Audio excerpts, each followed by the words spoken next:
So far we've heard about exploration, and we haven't really talked about the human interaction of what happens when these explorers meet the native people of these lands. So we're going to talk about a few definitions. We have conquistador. We've been talking about Spain. So conquistador is a Spanish soldier. An ally. An ally is a friend who will help you out in a fight. Conquest is to capture and take something by force. Convert means to change. When we talk about convert today, we're going to be talking about converting religion, having someone change their religion. As we talk about today, it'll be, for the most part, by force. And the last one is colonist. It's a person living in a colony far from their homeland.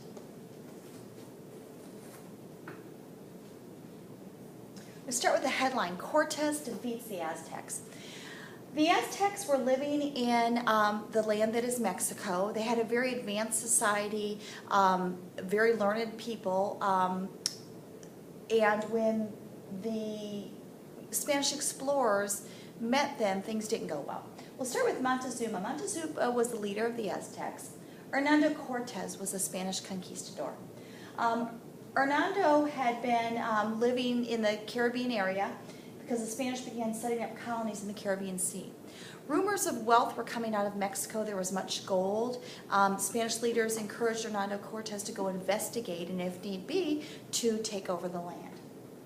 Cortes had some advantages. One, he had steel armor. He had muskets. He had horses.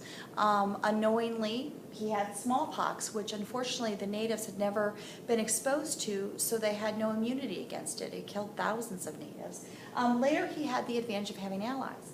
What were the disadvantages that Cortes had when he went into the Aztec Empire? He only had about 500 men, so he was severely outnumbered.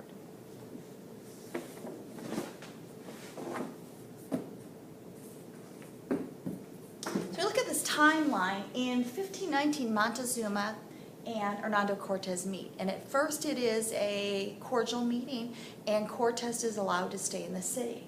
He's there for about a year, and he is thrown out of the city.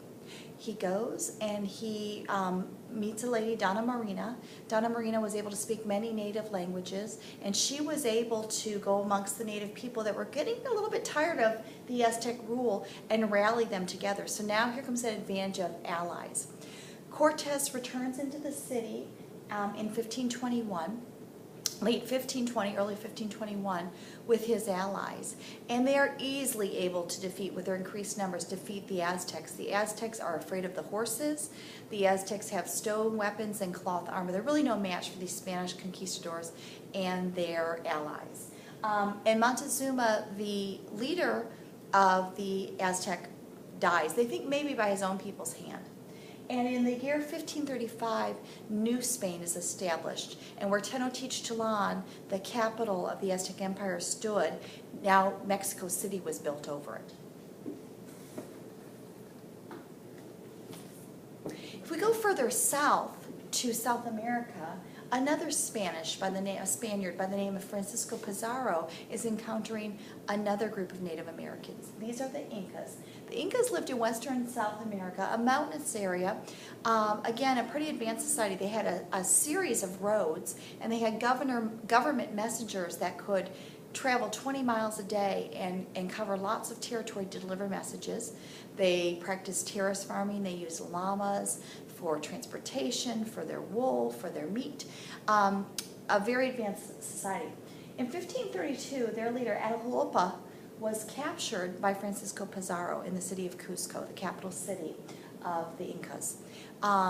Pizarro defeated him, and a new Spanish colony, Peru, with the capital of Lima, was established. So now we've got the Spanish actually having colonies on mainland North America and in South America.